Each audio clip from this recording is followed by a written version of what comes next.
अस्सलाम वालेकुम रहमतुल्लाहि व बरकातुहू। अल्हम्दुलिल्लाह हम अरफात के ख़ैमे में पहुँच चुके हैं। अल्लाह ताला हज कबूल फरमाए। और ये मेरा बेड है अल्हम्दुलिल्लाह, 195 बेड नंबर, उस पर नाम भी लिखा हुआ है। और ये हमारे भाई शहजाद का माशाल्लाह बहुत सहूलत है यहाँ पे। एसी सर पे लगा हुआ है माशाल्लाह।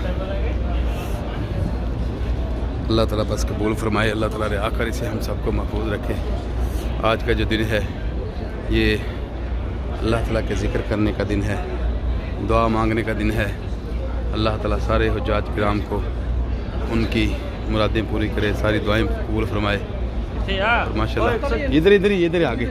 आपका नंबर क्या है? 383। आगे आगे जाए, आगे जाए, वो आगे जाए, वो आगे होगा 190 83।